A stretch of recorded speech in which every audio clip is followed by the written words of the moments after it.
የምታዳምጠኝ ከሆነ እባክህ ካህን ነኝ አዳምጠኝ። ግቡ ብለኝ ስሜን ጠርተኝ ነው የገባው። ዝም ብያለሁ የገባው። ኑ ጥያቄ አለኝ ቀሲስ ዲበኩል እዚህ ሰው አባቶችን እንደዚህ መዳፈር ይሄ ልጅ እኮ አልመለስም ያለ ልጅ እኮ ነው። ዘር ውስጥ የሚደበቅ ገባ የሆነ ነገር ሲሆን ዘሎ ኦሮሞ ውስጥ የሚደበቅ ለሌብነት ለምን መሰለህ? የእርዳታ ስራ ስንት ፋውል ነው የተገኘበት? ወንድሞቼ እናቶቼ ስንት ፋውል በራሳቸው የእርዳታ ሰዎች የሚባሉት ዛሬ ሙሐመድ እንደምነው ይስባክን አኬ ማውገዝ ይችላል እኮ አኬ ማውገዝ ይችላል። አኬ ማውገዝ ይችላል ወይ? ከቅድስተ ቅዱሳን ከድንግል ማርያም ሲወለድ ግን የአብን ባህሪ አድርጎ አይደለም። በተለየ አካሉ የቅድስተ ቅዱሳን የድንግል ማርያምን ባህሪ አድርጎ ነው። እዚያ ጥያቄ ፈጠረብኝ። ትንሽ ያብራሩ መስዋለ ስለ ዲያቆን አዲስ ግን እኔ መጠየቃቸው አይገባም። የራሱ መብት አለው። የጠየቃሉት ብፁዕ አምላክ የቤተ ክርስቲያን ልጅ አይደለ? አውቋል። ሰላም ጤና ይስጥልኝ። እንዴት አደራችሁ? እንዴት ዋላችሁ? እንዴት አመሻችሁ? አምላክ አብ ቅዱስ እግዚአብሔር ስሙ ዛሬም ዘወትርም የተመሰገነና የተወደሰ ይሁን። በሌላ ጉዳይ ተመልሼ መጣሁ። በተለይ ከፕሮቴስታንቱ ቤተ እምነት መጥተው ኦርቶዶክስ ቤተክርስቲያንን እያሸበሩ እያስጨነቁ ያሉ ሰዎች አሉ። እንመለከታቸዋለን። የምታስታውሱ ከሆነ ከዚህ በፊት ላይ የቤተ ክርስቲያንን ብር ያለ አግባብ እየበሉ ነው በሚል ክስ ያቀረብኩባቸው ሰዎች ነበሩ። ታዲያ ግለሰቦች አሁን እርስ በርሳቸው መጣላት ጀምረዋል። ያለውን ነገር ማውጣት ጀምረዋል። እንመለከተዋለን። ማህተብ ለብሰው ለአህዛብ የሚያሽቀብጡም እንዳለ ሆነው ከዛ በተጨማሪ ግን ነገረ መለኮታዊ ጉዳይ እናነሳለን። በተለይ ቀንዲል ሚዲያ ላይ የቀረቡት አንድ አባት መጋቢ ሐዲስ አባ ከነፈረግ የተባሉ አባት አንድ ያነሷቸው ሀሳቦች ከነገረ መለኮት አንጻር ትክክል አይደለም የሚል ነገር ተነስቷል። ለምን እና ምንድነው የሚለውን ነገር ለማየት እንሞክራለን። እስከ ፍጻሜ ድረስ እንደምትቆዩ ተስፋ አደርጋለሁ። ከምን እንጀምር ካላችሁ በጣም አጠር ካለው ከእስልምናው ከሚያሞጋግሱ ሰዎች እንጀምር። ወንድማችን ዲያቆን ሲራክ ዛሬ ሙሐመድ እንደምነው ይስባክን ኖላንዴ ባዩ በሰክን የቀልቢያን ድርን የሚፈታው ባዩ ፈገግታ ሰላም። አሁን እንደዚህ አይነት ድርጊት በጣም እየተበራከተ ነው። የማይተባስረው የሌላ ሃይማኖትን ዝማሬ ወጥቶ የሚዘምሩ ክርስቲያኖች ተፈጥሯል። ክርስቲያኖች ሆኖ አይሆኑ አላውቅም። ክርስቲያኖች ከሆናችሁ ግን ልክ እንዳልሆናችሁ ልነግራችሁ እወዳለሁ። በነገራችን ላይ በመጀመሪያ ደረጃ መዝሙር ማለት በእኛ ቤተክርስቲያን አስተምሮ መሰረት የከንፈር መስዋዕት ነው። ከምንሰዋቸው መስዋዕቶች መካከል አንዱ ዝማሬ ነው።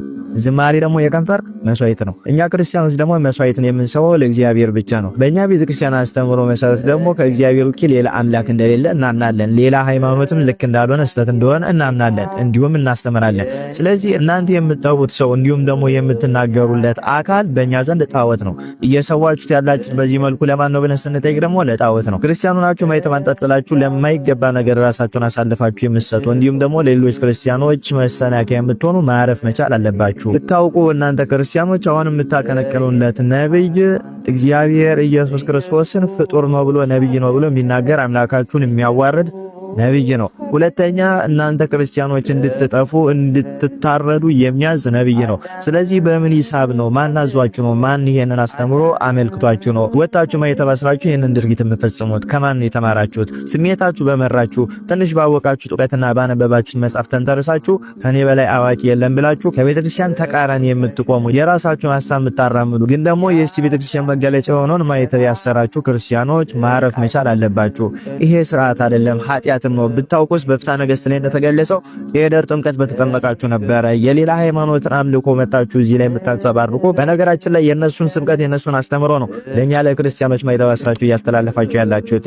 ስለዚህ እንዳንተ ክርስቲያን ይሄ የማይገባ ጸያፍ ስራ ነው። እነሱ ይሄንን ስራ አይሰሩትም። እናንተ ግን በዚህ ልክ ወርዳችሁ በጣም ትንሽ የምትሆኑት ለምንድን ነው? ማስተካከል መቻል አለባችሁ። ሄዳችሁ ንስሐ ግቡ፣ የሄደር ጥምቀት ተጠመቁ፣ ከእንደዚህ አይነት ስራም ተጠበቁ፣ ተጠንቀቁ። አሁን እዚህ ምድር ላይ ምንም አይመጣብንም የፈለግነውን ነገር ብንናገር ብላችሁ ታስቡ ጌታችን በዕለተ ምጽአት በኃይልና በግርማ ሆኖ ሲመጣ ለዚህ ድርጊታችሁ መልስ አታገኙለትምና አፋችሁ ይተሳሰራል፣ አንደበታችሁ ዝም ይላል። ስለዚህ ይሄንን አስተካክሉ። ለክርስቲያኑ መሰናከያ እንቅፋት ድንጋይ አትሆኑበት። ሁለተኛ ነገር ይሄንን የምትመለከቱ ክርስቲያኖች እንደዚህ ማይተብ አንጠልጥሎ መጥቶ እዚህ ላይ ከቤተ ክርስቲያን ስርዓት አንጻር የሆነ ሐሳብ የሚያንጸባርቁ ሰዎችን ስታገኙ ቤተ ክርስቲያንን እንደማይወክሉ ማወቅ አለባችሁ። ሁለተኛ ነብዩ ሆሴዕ በመጽሐፉ እንደጠቀሰው ኢሳይያስም እንደተናገረው ሕዝብ እውቀትን ከማጣት የተነሳ ጠፍቷል የሚለው ትንቢት የተፈጸመባቸው ክርስቲያኖች ናቸው።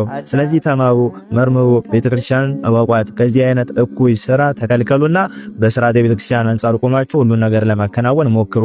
ሌሎቻችሁም ይሄ ትክክል ያልሆነ ፍጹም ስህተት የሆነ ድርጊት ስለሆነ ከዚህ ተቆጠቡ። እንዲሁም ቅዱስ ጳውሎስ በመልእክቱ እንደተናገረው ብርሃን ከጨለማ ጋር ህብረት የለውም፣ እግዚአብሔር ከጣዖት ጋር ምንም አይነት ህብረት የለውም። ይሄንን የቅድስት ቤተክርስቲያንን መገለጫ ማይተባስራችሁ የጣዖትን አምልኮ የምታንጸባርቁ ክርስቲያኖች ብታርፉ መልካም ነው። ለእነዚህ ሰዎች ሜንሽን እያደረጋችሁ አድርሱልኝ። ኮፒ ሊንክ፣ ሼር፣ ፖስት እያደረጋችሁ ሌሎች እንዲዳረስም አድርጎ ይቆያል። እናመሰግናለን ወንድማችን ዲያቆን ሲራክን። እግዚአብሔር አምላካችን ረጅም ዕድሜ ከጤና ጋር ይስጥልን፣ ቃለ ሕይወትን ያሰማልን። ታዲያ እንዲህ ብለን እንጠይቃቸዋለን። ለምሳሌ ሙስሊሞቹ ክርስቶስ አምላክ ነው የሚለውን መዝሙር የኛ ኦርቶዶክስ ቤተክርስቲያን መዝሙር ይዘምሩልናል። ክርስቶስ የጌቶች ጌታ ነው የአማልክት አምላክ ነው የሚለው መዝሙር ይዘምሩልናል። ተወለደ አምላክ ተወለደ የሚለው መዝሙር ይዘምሩልናል። ይዘምሩልንም አያደርጉትም። ታዲያ እነሱ የማያደርጉትን ክህደት ነው ብለው የሚያስቡትን ነገር እኛ ለምንድን ነው የእነሱን ክህደት ተቀብለን የምናሽቃብጠው? ለአንድ ቀን ሳምቡሳ ለአንድ ቀን ቴምር ብለን ክርስቶስን ለሆዳችን ብለን እንዴት እንክዳለን? ኤሳው የደረሰበትን አላወቅንም? አልሰማንም? ወይስ ምንድን ነው? እስቲ አንድ መዝሙር የእነሱ ነሽዳ ልጋብዛችሁ። ምን አይነት መዝሙር ነው የሚዘምሩት? በደንብ ከስራ ላይ በጣም ደስ አይደል? ጸያፍ ነው አውቃለሁ፣ ግን ፕሊስ ሩቹ ማህቢ ያለው አካሉ ካራማከቡ የተወጣቁ ጀነት ተያዡ ነኝ አሉ ረሱላህ አዳምጠኝ እንደሚ አቱን ከውላላ ሐራም ላይ እንዳይወድ የፈራ ተሙላ ትዳሮ ጀበበት አሉ ረሱላህ። በደንብ ስሙት፣ ድርጊቱን ተመልከቱ። ስለምን እየዘመረለት ነው? ሩቹ ማህቢ ያለው አካሉ ካራማከቡ የተወጣቁ ጀነት ተያዡ ነኝ አሉ ረሱላህ አዳምጠኝ እንደሚ አቱን ከውላላ ሐራም ላይ እንዳይወድ የፈራ ተሙላ ትዳሮ ጀበበት አሉ ረሱላህ። ከስር ነሽዳውን እየዘመረ ያለው የእነሱ ሰው ነው። በትክክልም ደግሞ ገልጾታል ስለምን እየዘመረው እንደሆነ። ስለ መሐመድ ብልት ነው እየተዘመረ ያለው፣ ጀነት መግቢያ ነው ብሎ ነው እየዘመረ ያሉት። አላብራራውም። ወደኛ ቤት እንመለስ። እንግዲህ ተመስገን የጌታ ልጅ የሚባል ቲክቶክ ላይ የምናውቀው ወንድማችን እኛ ስንናገር ጉዳዩን ወደ ዘር አዙሮት ነበር። የምታስታውሱ ከሆነ ኦሮሞ ስለሆንኩኝ ነው አብይን ወደዋለሁ፣ ሀገሬ ላይ ሆኜ እንደፈለኩ ሆናለሁ፣ ለእኔ ደግሞ ሲያሰኘው ለዳይፐር ለህፃናቶቹ ለዳይፐር ለሚስቱ ደግሞ የምን ልኬለታለሁኝ ጭምር ብሎ ሲናገር የነበረ ሰው የምታስታውሱ ከሆነ እንቀጥል። ለሌብነት ለምን መሰለህ? የእርዳታ ስራ ስንት ፋውል ነው የተገኘበት ወንድሞቼ እናቶቼ፣ ስንት ፋውል በራሳቸው የእርዳታ ሰዎች የሚባሉት በዚህ ይጠረጠራሉ። ስለሆነ ቀጥታ የቤተክርስቲያን አካውንት ካለ የቤተክርስቲያን አካውንት ነው መግባት ያለበት። ቀጥተኛ አይነት አማርኛ እኮ ነው ይሄ፣ ማብራሪያ አያስፈልግም። አሁን ቅድም ያልነው ነገር ነው። ቅድም ያልነው ነገር በውስጥ ተነጋግራችኋል የሚለው ነገር እንጂ ብሩ ሊገባ የሚገባው በዛ አካውንት አይደለም። በቃ በቤተክርስቲያን አካውንት ነው። አሁን ዲያቆን ያሬድ ተጠብላችሁ ዲያቆን ያሬድ ምስኪን የዋ በእውነት የቤተክርስቲያን ልጅ ስራውን ትቶ ለቤተክርስቲያን ዋጋ የሚከፍል ወገቤን እግሬን አመመኝ የማይል እየሰራ የሚያገለግል ድንቅ የቤተክርስቲያን ልጅ ነው ያሬዱ። ያሬዱ አምኖት ነው በእሱ አካውንት ገንዘብ ያስገባው። ስህተት ነው ነው እኔ ደግሞ የምላችሁ ለአንድ ገዳም ገንዘብ የሚሰበሰብ ከሆነ በገዳሙ አካውንት ገብቶ ነው ወጪ መሆን ያለበት። ይሄን ነው የምነግራችሁ ነው እኮ የምላችሁ። እሺ ማን ነው የገባው? ምን ይልቅ ሰላም፣ እንዴት አመሻችሁ? ጀሚሳ እግዚአብሔር ይመስገን። ሀሳባችሁን እየሰማሁት ነበረ። በሞላ ጎደል አዎ ትክክል ነው ሀሳባችሁ ከቤተክርስቲያን ካላችሁ ቅናት አንጻር ነው። ግን ምን አለ መሰለኝ አንዳንዴ ኦኬ ስህተት ይፈጠራል። ስህተት ሲፈጠር ግን የምናገርበት ሆን ወንድሞቻችንን ለማቅናት ቢሆን አሁን ገብቷል። አሁን ኦኬ ጠፍቷል። ልክ ነህ። ሌላ ወንጀል አለ እኮ ሸምሰረን ምን ይልቅ ይሄ ልጅ እኮ አልመለስም ያለ ልጅ እኮ ነው። ዘር ውስጥ የሚደበቅ ገባ የሆነ ነገር ሲሆን ዘሎ ኦሮሞ ውስጥ የሚደበቅ ዘር ውስጥ የሚደበቅ ብዙ ፋውል የሚሰራ በተደጋጋሚ የሚመከር ለእስር ጴንጤዎች እንኳን ለእስር ፈልገውት ገባ ኦርቶዶክስ ተዋሕዶ ቤተክርስቲያንን ከፕሮቴስታንት ቤተክርስቲያን ጋር ለማጋጨት እንደዚህ አይነት እንቅስቃሴ ያደረገ ልጅ እኮ ነው። ይሄን ሁሉ ተመክሮ ያልተስተካከለ ልጅ እኮ ነው እንደገና ሌላ ፋውል የሰራው። አሁንም ሌላ ደግሞ ፋውል አለ። የአረብ ሀገር እህቶችን ምን እንደሚያደርግ ነገ መረጃዎች ሊወጡ ይችላል። እንዴ ምን ሆነ ነው? አደባባይ እኮ ነው ፋውሉን የሚሰራው ወንድማችን። አደባባይ እኔ ካልተናገርኩ ማንም ነው የማይናገረው። ትፈሩታላችሁ፣ እኔ ደግሞ አልፈራውም። አይደለም ደሜ እኛ እኔ ከእግዚአብሔር ውጭ ማንም አልፈራም። ደሜ እዚህ ጋር አንድ ነገር ልበል። የምታደባብሱ ሰዎች እዚህ ጋር እየተናገረ ያለው ምንድነው? 30 ስንት መጽሐፍ ነው ያልከው? 2000 መጽሐፍ ነው አይደል ያልከው? 2000 በ3000 ብር ወደ 6 ሚሊዮን ብር አንድ ግለሰብ ተነስቶ ልሰብስብ ማለት ግን ሌብነት ካልሆነ ምንድነው? ሌላ ምንድን የምታደባብሱት? የሚዘረፈው ወይም ከኪሳችን አይወጣም ነው ወይስ ምንድነው? ነው በቃ እኔ አሁን እርግጠኛ ሆኜ ነው ማለት እኔ ይሄን ነገር አምኜበት ደምሮ ዛሬ ባይናገር ኖሮ ነገር ደምሮ ዛሬ ባይናገር እኔ 3 ገዛለሁ 4 ገዛለሁ ብዬ ልሰጥ ነበር። እሰጣለሁ።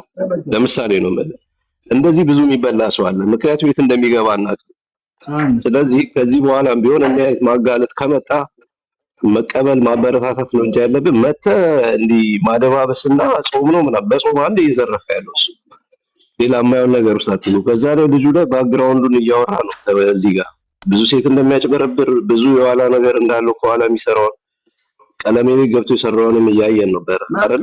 እንዲህ አይነት ሰው ምንድነው አይደለም ለገንዘብ ኢቭን ለሚያስተምረው ትምህርት ያልታመነ ሰው ነው ሴት የሚያጭበረብር ሰው። እንዴት ነው ያጭበረብርን ብላችሁ ማታስቡት ማለት ነው? ሲጀምር ሌላ ማስረጃ ምናምን አትበል። በቃ ወደ ግል አካውንቱ መግባቱ በቂ ማስረጃ ነው። ማን ስለሆነ ነው በግል አካውንቱ 6 ሚሊዮን ብር የሚሰበስበው? ማን ነው እሱ? ማን ፍቃድ ሰጠው? ቤተክርስቲያን ፍቃድ ሰጠችው ወይስ ምንድነው? ኮሚቴ እኮ ያስፈልጋል። ኢቭን በግለሰቦች ተነሳሽነት ቢባል እንኳን የተወሰኑ ኮሚቴዎች ቄሶችን የቤተክርስቲያን አባላትን ይዞ የሆነ ቡድን ማህበር ሰብስቦ ቢሆን እንኳን እሺ፣ በግለሰብ ተነሳሽነት መጥቶ 6 ሚሊዮን ብር ሰብስበ ያለ ሌባን ምንድን ምክንያት የምትሰጡት? ምንም አይነት ምክንያት አንቀበልም። ከኪሳችን አይወጣም እኛ እንበላ ምናምን ብላችሁ ከሆነ ወይንም እሱ ልቆት ወንድሜ የኛንም መንገድ አታስወጣኛ አላልንም። ትክክል ነው። የሚገቡትን እየሰሙ ነው። እያስወረደ ነበረ ደምሮ እየሰሙ እኛ የደሜን ሀሳብ አልተቃወምንም። የተቃወምነው አደባባይ ለምን ወጣ ደሜ በውስጥ ብታናግረው ነው። አቋሙ በዚህ አንጋፋው። አደባባይ ነው እኮ ገንዘብ የሚሰበስበው ወንድማችን። ደሜ ትክክል ነው። ደሜ ትክክል እኮ ነው። አንተ ያልከውን እኮ እኛ እኮ አልተቃወምንም። ሆኖም ግን በውስጥ ቢሆን ይሻል ነበር ነው። እኛ አደባባይ ላይ ነው ገንዘብ የሰበሰበው። በውስጥ እኮ አናግረው ስማኝ። በውስጥ ከሆነማ ማን ያውቃል? አለቀ። ምንም እኮ እዚህ ጋር ኃጢአት እኮ ሌባንማ አንዴ ልጨርስ። ርዕሱ ተመስገን ያረከው ትክክል አይደለም ብለህ ወይ እንደዛ አድርገው ሌባ የሚለው ነገር አንሳው። ለሰሚውም ትክክል አይደለም። 6 ሚሊዮን ብር ወደ ግል አካውንቱ እየሰበሰበ ነው፣ ወደ ግል አካውንቱ እየገባ ነው። ስለዚህ ሌብነት ነው ሲባል የሚቀፋቸዋል። እንዴት ሌባ ትለዋለህ? ሌባ ነው። ሌባ በራሱ አካውንት ገንዘብ ያስገባ ሌባ አይደለም መሰለኝ ነው እንዴ? ሌባ ነው። ነገ ይቅርታ ቪዲዮ ሰርቶ ነው ወላ መልቀቅ ያለበት። ይሄ ይቅርታ ቪዲዮ ተሳስቼ ማለት ነው ተሳስቼ በእኔ አካውንት ገንዘብ ያስገባችሁ ሰዎች ይቅርታ አድርጉልኝ ትክክል አይደለም ብሎ ነው ወላ ቪዲዮ ሰርቶ መልቀቅ ያለበት። ወላ ማን ነው? ቀላል ሌባ ነው እንዴ? የቤተ ገንዘብ አደባባይ ህዝብ አምጡ ለገዳም ብሎ የተናገረ አደባባይ። እሺ ማን ነው? ተሊላ ተናስተልኝ። ይሄ ልጅ እኮ አልመለስም ያለ ልጅ እኮ ነው። ዘር ውስጥ የሚደበቅ ገባ የሆነ የምታዳምጥ። አዎ በነገራችን ላይ ብቻ አይደለም። እንቀጥል። የምታዳምጠኝ ከሆነ እባክህ ካህን ነኝ አዳምጠኝ። ግቡ ብለኝ ስሜን ጠርተኝ ነው የገባው። ዝም ብያለሁ የገባው። ኑ ጥያቄ አለኝ ቀሲስ ዲበኩል ይያል ሰው አባቶችን እንደዚህ መዳፈር፣ ቤተክርስቲያንን እንደዚህ መዳፈር ከየት የመጣ ነው? ራሳችሁን ጠይቃችሁ ታውቃላችሁ? ግን እኛ ራሳችን እንደዚህ እንዳደረግነው ታውቃላችሁ? ኃላፊነቱ እኛ እንደምንወስድ ታውቃላችሁ ወይ? ይህ ሰው በትክክል ኦርቶዶክስ ነው ወይ? ማን ነው ከዛ ከፕሮቴስታንቲዝም ወደ ኦርቶዶክስ እየላካቸው እዚህ ስራቸውን እንዲሰሩ የሚያደርጋቸው ማን ነው ካላችሁን ፓስተር ሶፎንያስ። ይሄንን ብቻ አይደለም፣ ይሄንንም ቅርብ ጊዜ ዲያቆን ነበር ይሄ ሰው። አሁን ፕሮቴስታንት ነው፣ ግን ነጠላውንም መስቀልያ መልበሱን አልተወም። መስቀል እየተሳለመ ነው፣ ግን ሙሉ ለሙሉ ግን ፕሮቴስታንት ነው። ተሙም እየሰራ ያለው ይሄንን ነው። ይሄኛው በከፈተበት ቀዳዳ ውስጥ እዛ ሄዶ መጽሐፍ ሰጣለሁ ብሎ አሁን ገዳም ገብቶ ነበር። 6 ሚሊዮን ብር ያስፈልገኛል ብሎ ገንዘብ ሲሰበስብ ነበር። ኦርቶዶክሳውያን ተጠንቀቁ፣ እንዳትጃጃሉ። ተሐድሶነት በጣም ተስፋፍቷል እኛ ውስጥ። እኛ አባቶቻችንን በጣም የምናከብራቸው ምንም ስህተት እንኳን ቢሰሩ እኛ ልንጠይቃቸው አንችልም። አንተ ይህንን እንኳን ሳታቅ ኦርቶዶክስ ነኝ እያልክ ግን ኦርቶዶክስን እያጭበረበርክ ነው ያለው። አባቶች እንዲከፍ ዝቅ እያደረግክ ማለት ነው። እኔ ደግሞ መቼም ነው ማለፋታ በዚህኛው ማትቆም ከሆነ እንደዚህ ማጭበርበርን ማታቆም ከሆነ ተሐድሶነትን ፕሮቴስታንትነትህን በግልጽ ማታወጣ ከሆነ የፐርሰናል ላይፍህን ነው ማውጣው። ደግሞ እኔ እሱን አይመለከተኝም ብዬ እንጂ በጣም ብዙ ገንዘብ ከሰው ላይ እየወሰድክ እንደሆነ በጣም ብዙ እህቶችን እያታለልካቸው እንደሆነ አገባሻለሁ በሚል ምክንያት እሱንም ሁሉንም ማውጣው። እሱ አይመለከተኝም። ለአሁኑ ግን ተረጋጋ። እኔ አሁንም ተረጋጋ ብያለሁ። ራስን ግለጽ እያልኩ አይ የምትል ከሆነ ግን ፐርሰናል ላይፍን ነው ማውጣው እያልኩ ነው። ምን ስትሰራ እንደምትውል በደንብ ነው የማውቀው። ረፉ ትላንትና ደግሞ ደምረውም አትት እያለ ነበር። ደምረው ራሱ ማን ነው ሲጀምር? ማን ነው እሱስ? ከኋላ እየተደዋወሉ ቴሌግራም ላይ ግሩፕ አላቸው። እዛ ላይ በደንብ እየተመካከሩ እየመጡ እኮ ነው ይሄን የሚሰሩት። አሁን አንደኛው ተቃዋሚ ሆነ፣ አንደኛው ደግሞ በዚህ በኩል ፋውል እየሰራ ነው። እየሆነ ያለው ነገር ይሄ ነው። ሲሰርቁ በአንድነት ሲጣሉ ደግሞ ወደፊት የሚመጡት ቤተክርስቲያን ብር ያጭበረብራሉ። እነኚህ ሰዎች ጠንቀቁ ብንላቸው አልሰማሉ። በነገራችን ላይ የአረብ ሀገር ብር እነሱ ብቻ አይደለም፣ ቲክቶከሮች፣ በተለይ ደግሞ ታዋቂ ቲክቶከሮች ነው የሚባሉት አቃቢያነ እምነት ነው የሚሉት ሰዎች ጭምር፣ አንዳንድ ሰዎች መኪና የገዙትም ጭምር በአረብ ሀገር ሴቶች እንደሆኑ እናውቃለን። ብር ከወሰድቧቸው በኋላም ጭምር ብሎክ እንደሚያደርጓቸውም እናውቃለን። መረጃዎቹ አሉ።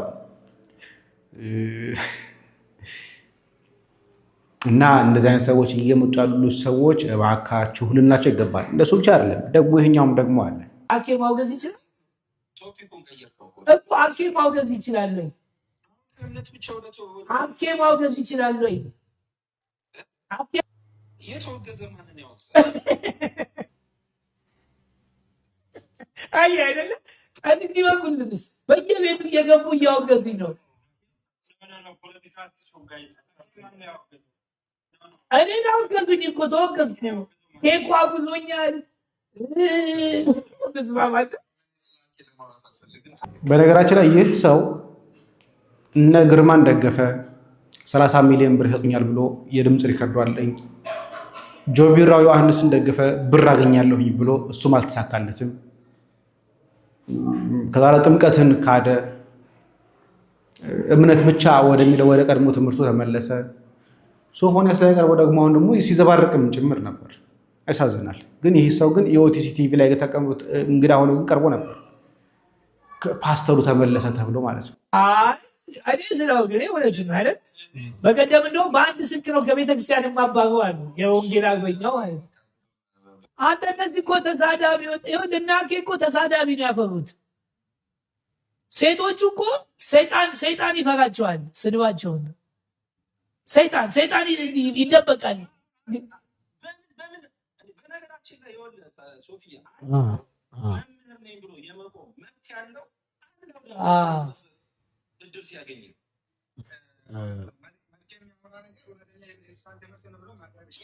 የቤተክርስቲያንን ትምህርት እያወራ አይደለም። ቀላቅሎታል። መልክ ቀላቀለው መሰለ። እነዚህ ማህዲማን አዋቂ ነን ብለው ሲናገሩ ምንም ሲመጣባቸው እያያለን ማንም የፈለገውን ሲናገር ምንም እየተባለ አይደለም ያቸውና ምንም እንደማይመጣበት ሲረዳ እሱም መብኬን ተሳሳተ። ሌሎቹ ምንድን የተሳሳትኩት?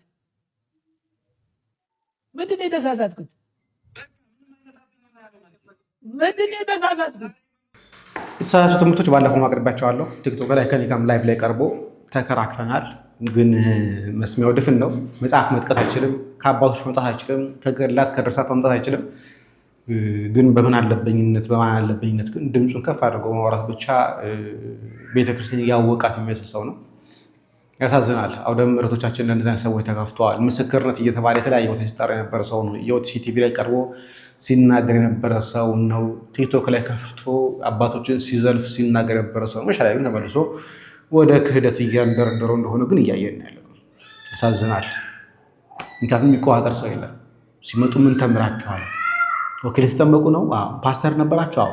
ታዲያ የፓስተርነት ትምህርት አውጥቶ ኦርቶዶክሳዊ ትምህርት መትከል ሲገባ የፓስተርነት ትምህርቱ ላይ እንዳለ ኦርቶዶክሳዊነትን ጫኑላቸው።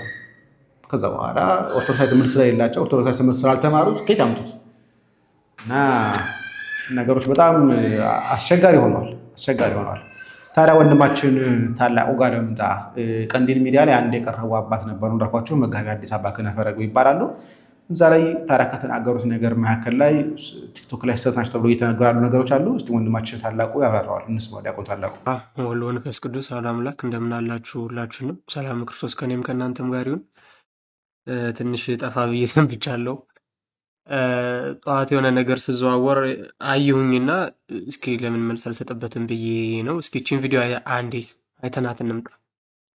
ከቅድስተ ቅዱሳን ከድንግል ማርያም ሲወለድ ግን የአብን ባህሪ አድርጎ አይደለም። በተለየ አካሉ የቅድስተ ቅዱሳን የድንግል ማርያምን ባህሪ አድርጎ ነው። እዚህ ጋር ጥያቄ ፈጠረብኝ። ትንሽ ያብራሩልን እስኪ። ኢየሱስ ክርስቶስ ሲወለድ የአብን ባህሪ አልያዝም? በባህሪ በመለኮት ነው፣ በተለየ አካሉ ነው። ከአብ የተለየ ባህሪ ሌላ አለ ማለት ነው? ከአብ የተለየ ባህሪ የለውም። ስለዚህ የወረደው ያ አካላዊ ቃል ኢየሱስ ክርስቶስ ከአብ ጋር እና ከመንፈስ ቅዱስ ጋር የሚጋራትን ያችን ባህሪ ይዞ ወረደ። የሰውን ባህሪ ደግሞ ያዘ። የሰማችሁት ነው። የመምህሩ ፍርሃት እኔ በጎ ፍርሃት ነው ብዬ ነው የማስበው። ምክንያቱም በባህሪ ሰው ሆነ የምንል ከሆነ ሶስቱም አካላት ሰው ሆኑ ያስብሉብናል፣ ያ ደግሞ መንፈቅና ይሆንብናል የሚል በጎ ፍርሃት ነው የፈሩት መምህሩ ማለት ነው። ይሄን ደግሞ ድሮ ሰንበት ትምህርት ቤት ምናምን እያለን ወይ ገና ጩጬ እያለን የምንጠይቀው ጥያቄ ነበረ። ሶስቱም አካላት በባህሪ አንድ ከሆኑ እና ያ ባህሪ ሰው ሆነ የምንል ከሆነ ሶስቱም ሰው ሆኖ ያስብልም ወይ ብለን ጠይቀን ድሮ የሚመለስልን መልስ ነበረ እና ኤግዛክትሊ ያንን ጥያቄ እንዳይጠየቅ በማሰብ ይመስላል። ቢሆንም ግን ሃይማኖት ይሄንን ነገር በማስረዳት ውስጥ በጣም ብዙ ስህተቶችን ሰርተዋል። ለምሳሌ ከመምህሩ የስህተት ንግግሮች መካከል አንደኛ ከድንግል ሲወለድ የአብን ባህሪ አልያዘም የሚለው በጣም ትልቁ ስህተት ይሄ ነው። ሁለተኛ አስከትለው 20 ምናምን ሰከንድ ላይ የአብን የመንፈስ ቅዱስን ባህሪ ሳይሆን በተለየ አካሉ ተዋሃደ ይላሉ። ይሄ ደግሞ ባህሪና አካልን ያለመለየት መሰረታዊ ችግር እንዳለ ነው የሚያሳየው። ሶስተኛ አንድነታቸው በወልድ ቃልነት ነው የሚል የኩነት ተዋህዶን የዘነጋ አነጋገር ተናግረዋል። ግን እስኪ እንደውኛ ይህንን ሁሉ እንትኑን እንተዋውና ቤዚካሊ እየሰሩ ትልቁ ስህተት ምንድነው? ደብል ኮንሳብስታንሻሊቲን መካድ ነው።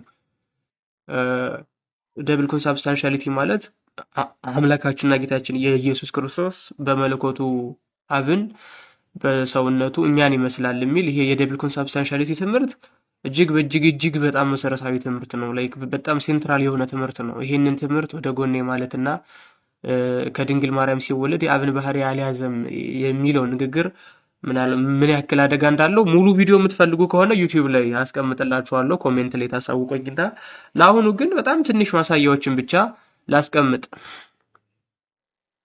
ምስጢረ ሥላሴ ላይ መምህሩ ትንሽ የዘነጉት ነገር የአብ ባህሪ፣ የወልድ ባህሪ፣ የመንፈስ ቅዱስ ባህሪ የሚባል አነጋገር ሲጀመርም የለም በቤተ ክርስቲያናችን የነገረ ሥላሴ ትምህርት።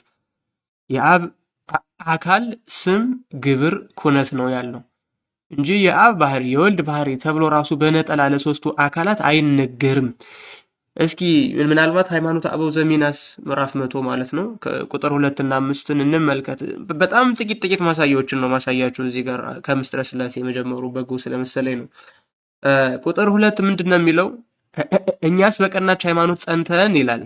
እኛስ በቀናች ሃይማኖት ጸንተን የተመሰገነ ልዩ ሶስት አንድ አምላክ በሚሆን በአብ ወልድ በመንፈስ ቅዱስ እናምናለን። ሶስቱ አካላት አንድ መለኮት ናቸው። አንድ አገዛዝ፣ አንድ ኃይል፣ አንድ ፈቃድ፣ አንድ ስልጣን፣ አንድ ስራ፣ አንድ ህልውና፣ አንድ አምላካዊ ባህሪ ነው ይላል። አንድ አምላካዊ ባህሪ ነው። በባህሪ መከፈል፣ በባህሪ መቆጠር፣ በባህሪ መነጠል የለም። ለባህሪ የሚስማማ ጉዳይም አይደለም። ለመለኮታዊ ባህሪ ለሰብአዊና ለፍጡራን ባህሪ ራሱ ባህሪ የሚቆጠር የሚከፈል ነገር አይደለም ለመለኮታዊ ባህሪ ማለት ነው። ስለዚህ የአብን ባህሪ የወልድን ባህሪ ምናምን የሚባሉ አገላለጾች ራሱ ከመጀመሪያውም ቢሆን ስህተት ናቸው ማለት ነው። ቁጥር 5 ላይ ደግሞ ያለ መቀላቀል በአካል ሶስቱ ሲሆኑ ይላል። እንደምትመለከቱት አንድ ብለን እናምንባቸዋለን። የመለኮት ባህሪ የማይከፈል አንድ ነው። ይሄው ስሉስ ቅዱስ በሶስት አካላት አብ ወልድ መንፈስ ቅዱስ ተብለው ይጠራሉ። በመለኮት ባህሪ ግን አንድ ከመከፈል ከመቆጠር ሁሉ የራቁ እንደሆኑ ይታወቃሉ። ባህሪያቸው አንድ ሲሆን ጌትነት ባላቸው በአካላት ልዩ ናቸው። ምስጢራቸው የማይመረመር ነው።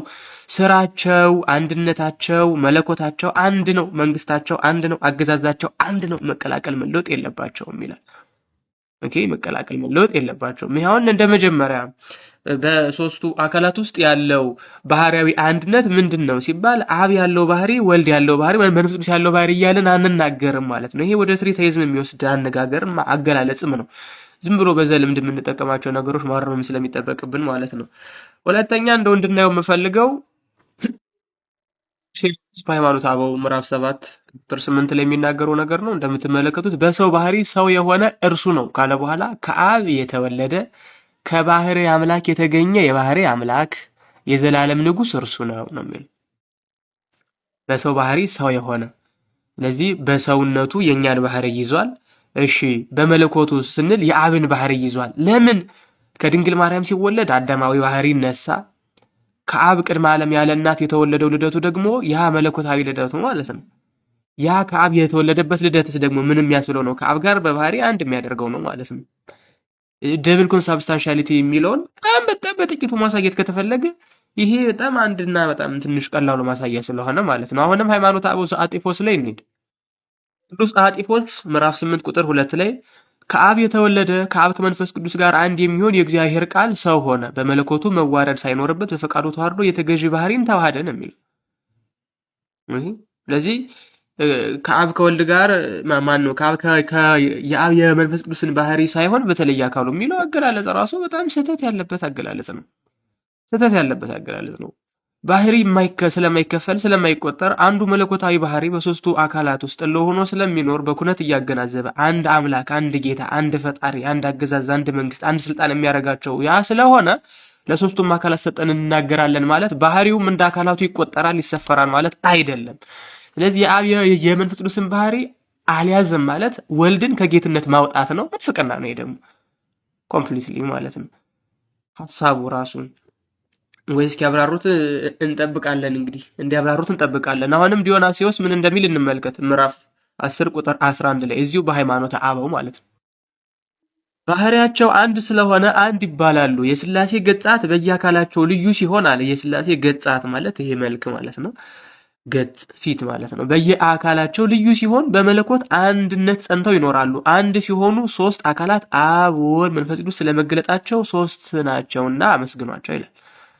ለዚህ ደግሞ ማስረጃ ዘፍጥረትን፣ ማቴዎስ ወንጌል፣ ዮሐንስ ወንጌልን፣ ሁለተኛ ቆሮንቶስን ዘርዝሮ ያስቀምጣል እንደምትመለከቱት ማለት ነው። ቅዱስ ጎርጎርዮስ ገባሬ መንከራተስ ምን ይላል እንበል እስኪ ደግሞ እንዴ።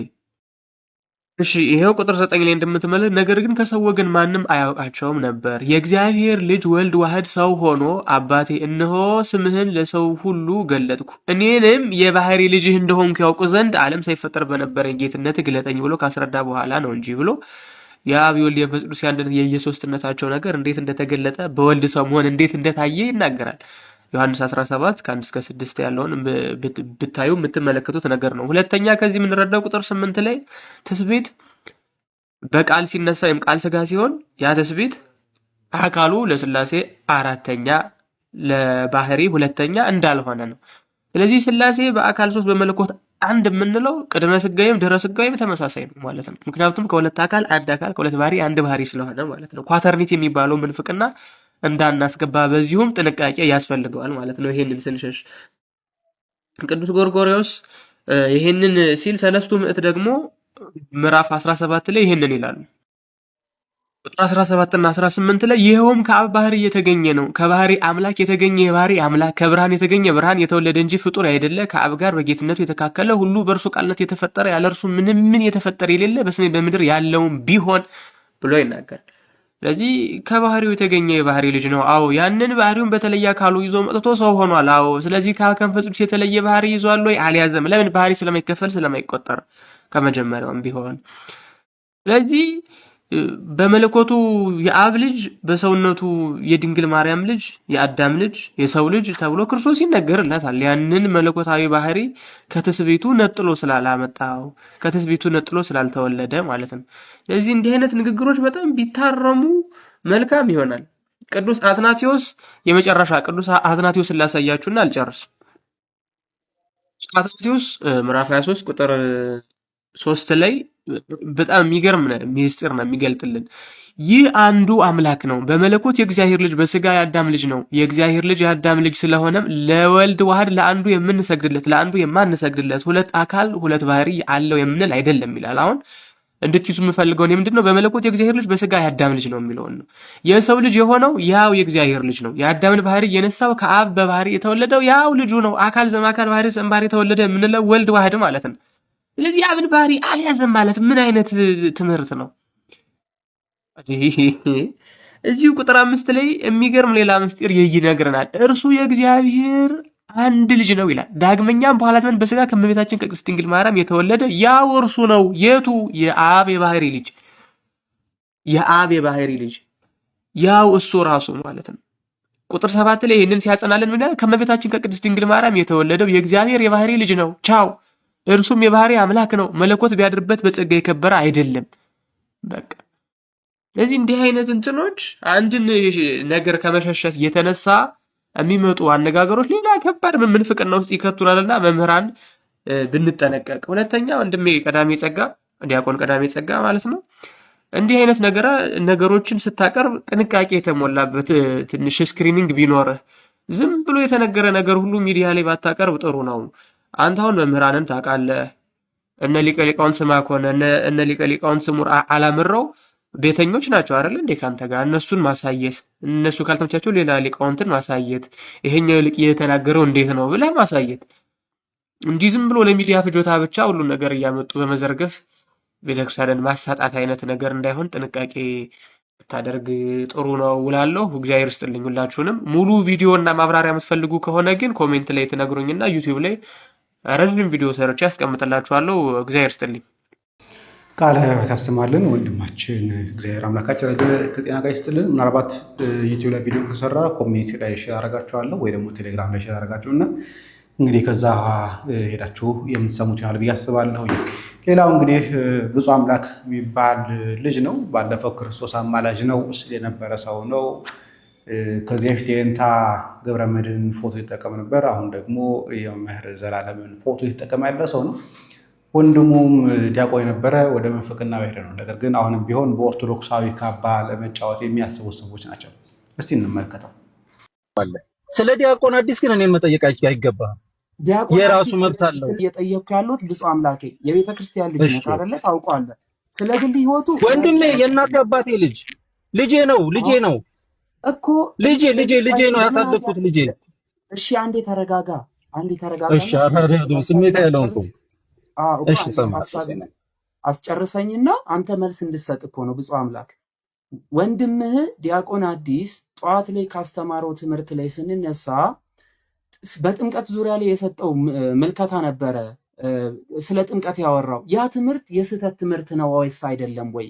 በዛ ጉዳይ ላይም ተያይዞ እየተነሳ ነው። አሁን ብፁዕ አምላክ ነው ጥፋተኛ እየተባለ ሳይሆን እነዚህን ትምህርቶች በነበሩበት ቦታ ላይ ብፁዕ አምላክ አለ ለምን አይናገራቸውም? የቤተክርስቲያን ልጅ ነው ጥያቄ እየተነሳ ያለው። እሺ አመሰግናለሁ። አሁን ሰማኝን አመሰግናለሁ። አንደኛ ጠዋትን ያልነበርኩ ዲያቆን አዲስ ምን እንዳለ የሰማሁት ነገር የለም። ይሄው መብርሃን ምስክሬ ናት። እኔ ዲያቆን አዲስ ጠዋት ምን እያለ እንደሆነ የሰማሁት ነገር የለም። በመልኬ ምክንያት ዲያቆን አዲስን የማይሆን ስያሜ ሰጥተው ሲያስጨንቁት ደግሞ ሰዎችን ተከራክሬያለሁ። ለጥራላችሁና ቁጭ አድርጋችሁ አዋዩት። አሁን መዝሙር አለ። መዝሙረ ዲያቆን አዲስን ጥራልኝ ቢለኝ እጠራለታለሁ። ለምን? መዝሙረ ታላቅ ወንድሜ ዲያቆን መዝሙረ ታናሽ ወንድሜ ተወልጅ ባልወድም ያሳደግኩት የእናቴ አባቴ ልጅ አለ ዲያቆን አዲስ አምጥቼ ከመዝሙረ ጋር እንዲያወሩ ማድረግ እችላለሁ። ዲያቆን አዲስ ትናንት ዛሬ ጠዋት ምን እንዳለ ምንም ማውቀው ነገር የለም። ዲያቆን አዲስ እንዲተናገረ ብፁዕ አምላክ፣ መልካሙ እንዲተናገረ ብፁዕ አምላክ። ብፁዕ አምላክን ልታጠቁት የምትፈልጉ ከሆነ መስቀል አደባባይ እመጣላችኋለሁ። በአደባባይ የፈለጋችሁትን እንድታረጉ እድል ሰጣችኋለሁ። ከዛ ውጪ ግን እኔን በሁኔታዎች ስሜን ለመጥራት አትጣደፉ። ማንም ቢሆን ነው። እኔን ግን ጠይቀኝ። ዲያቆን አዲስን አምጣልኝ ካልከኝ አመጣልሃለሁ። መልኬ ያስተማረው ስህተት ነው። መዝሙረ እንደተናገረው ብዙ አሳልፌያለሁ። ስህተት ነው። ብዙ አሳልፌያለሁ። በሱ ስህተቱን ቆጥረ ንገረኝ፣ እኔ ቆጥሬ እነግርሃለሁ። አጥፍቷል፣ ተሳስቷል። እንዴት ጥምቀት ለድነት አይደለም ይባላል? ስህተት ነው። እሺ የኔዬ እኔ ግን መልኬ ማለት ቅድም ሶፎንያስ ጋር ቀርቦ የነበረው ሰው ሽማግሌው ሰው ማለት ነው። የምትጠይቁኝ ካለ ግን እንደ ታናሽ እንደ ታላቅ ወንድም አብዛኞቻችሁ እንደኔ 5 ልጆች አባት አይደላችሁም፣ ታላቃችሁ ነኝ። እንደ ታላቅ ወንድም ጠይቁኝ ከመምህር ውጪ ማለት ነው። ጥያቄ ከጠየቃችሁ እኔ የራሴን መልስላችኋለሁ። እሺ የኔዬ ይሄን ለማለት መልካም። እሺ እግዚአብሔር አዳምሻ ለምን አይመጣም? ይቅርታና ዲያቆን አዲስ ማን እንደሆነ አላወቅኩም። ኦልሞስት መዝሙር ያሬድ ምንድነው ያደረኩትኝ? ብፁዕ አምላክ የገባው ኦልሞስት እናንተ ከመምጣታ እኛ ቀድመን እያወራን ነው ጆይን ያለን። ይሄን ሰሞንም ማታ ማታ እኔ ጋር ጆይን ይላልና ክፉ ደግ ተነጋግረን አናውቅም። ነገር ግን ብፁዕ አምላክ ላይ ኮሜንት እየበዛ ስለሆነ ለምንድነው ኮሜንት እየተነሳ ያለው? ይሄንን ራሱ እንዲያጠራ ነው። ማንም ስለሱ ሊናገርለት የሚችለው ጉዳይ አይደለም አይደለ? ስለዚህ በእኔ ጉዳይ ሳይሆን በመልኬና በዲያቆን አዲስ ጉዳይ ነው ይሄ ጉዳይ የተነሳው ካለ ዲያቆን አዲስ ይምጣና እርሱ መልስ ይስጥ። ብፁዕ አምላክን የሚመለከተው ጉዳይ የለም። እንዳስተምሮ ግን ብፁዕ አምላክ መልስ መስጠት መቻል አለበት ነው እኛ እያልን ያለ ነው። ምንድነው ብፁዕ አምላክ የቤተ ክርስቲያን አካል ነው፣ የቤተ ክርስቲያን ልጅ ነው። እንደ ቤተ ክርስቲያን እንዴ ስንት ዓመት ሆነን አብረን አይደለ? እነዛን እንደሚናገረው መልስ መስጠት አለብህ ነው።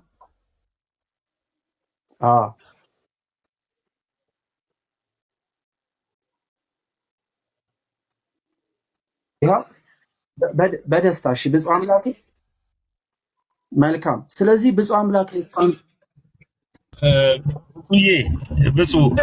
ብፁዕ ድንገት የሚመች ቦታ ከሆነ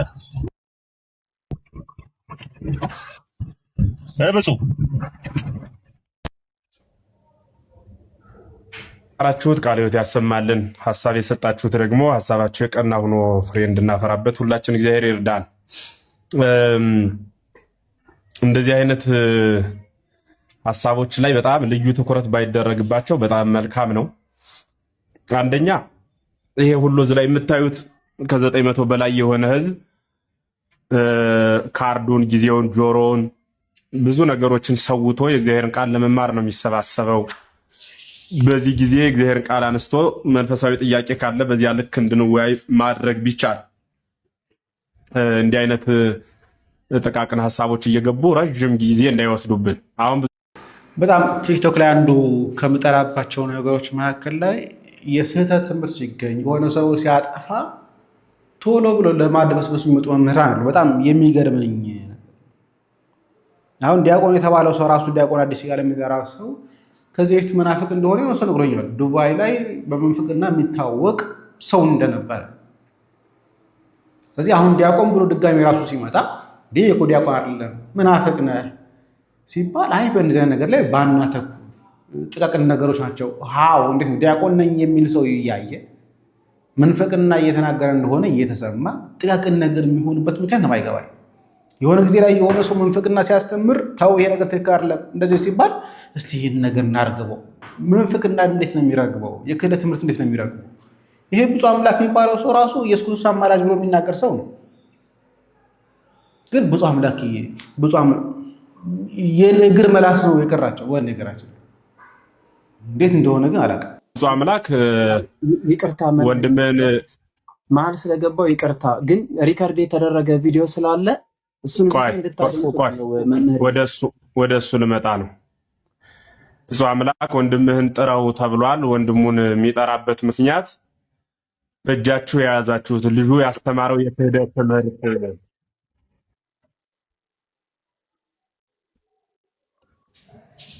ያላችሁት ዲያቆን አዲስ ነው ተባለው። እሱ ያስተማረው ትምህርት የክህደት ትምህርት ያስተማረበት ሪከርድ እጃችሁ ላይ ኑሮ ዳይጸ ልሳን ሳይሆን በትክክል ባስተምሮ ላይ ተመስርቶ አስተምሮበት ከሆነ እውነት ነው፣ አምጡት ጥሩት። ይሄ ትምህርት የቤተ ክርስቲያኗ ትምህርት አይደለም ብለን እንመክረዋለን፣ እናስተምረዋለን ማለት ነው። ልጁን ጠርተን እጃችሁ ላይ ሪከርድ ሳይኖር የተሳሳተ ትምህርት ለማስተማሩ ዳይጸ ልሳን የሚባል አለ። በስህተት ዝም ብሎ አንዳንዴ የሚከሰቱ ነገሮች አሉ። ሆን ተብለው በዓላማ የምንፍቅና ጥቀን ነው የሚከሰተው። ከዚያ በኋላ ራሳችንን አርመን አስተካክለን አማናዊውን ትምህርት እናስተምራለን ማለት ነው። ዳይጸ ልሳን ከሆነ ዳይጸ ልሳን ካልሆነ ግን በትክክል በዓላማ የሚሰጥ ትምህርት ከሆነ ይሄ ትክክል አይደለም ብለን እንለያለን ማለት ነው። ከዚያ ውጭ እዚህ ውስጥ ያላችሁ ምዕመናን ግን አንድ መልእክት ላስተላልፍና ወደ ነበረው ሐሳብ እንገባለን። መልኬንም በተመለከተ አበበንም ከበደንም ወልዴንም ማንኛውንም ሰው በተመለከተ የክርስቶስ ቃል በሚነገርበት ጊዜ የቤተ ክርስቲያኗ ድምጽ መሆኑንና አማናዊ ቤተ ክርስቲያኗ ያስተምር ዘንድ ያሰናበተችው ወይ ዲያቆን ወይ በሰንበት ትምህርት ቤት የሚገባ ስልጠና የወሰደ አለያም መምህር የሆነ ካሁን እንዳልኳችሁ እንዲህ አይነት ሰዎችን ነው ማድመጥ እንጂ እንደው ዝም ብሎ ማንንም ሰው ዝም ብሎ በዚህ ዘመን መምህር ለመሆን ስማርት ስልክ ብቻ ነው መስፈርቱ መሰለኝና ስልክ ይዞ ላይቭ ከከፈተው ሰው ሁሉ እየገባችሁ እገሌ እንዲያለን እንዲው ማንን እንስማ አይባልም። ዲያብሎስ እንዲያለን እግዚአብሔር እንዲያለን ማንን እንቀበል ይባላል? እግዚአብሔርና ዲያብሎስ አይወዳደርም። የተማረና ያልተማረም እንደዚያው ነው ርቀቱ። ምሳሌው ጨለማ ያሳዝናል። በነገራችን ላይ በጣም እየደረስንበት ዘመን ነገሮችን በቃ ሸፋፍኖ የማለፍ ዘመን ላይ ያለ ነው። ያሳዝናል። አንዳንዱ ሰው የክህደት ትምህርትንም ጭምር አቻችሎ ለማለፍ በቃ ችግር የለም በውስጥ እንፈታለን ምናምን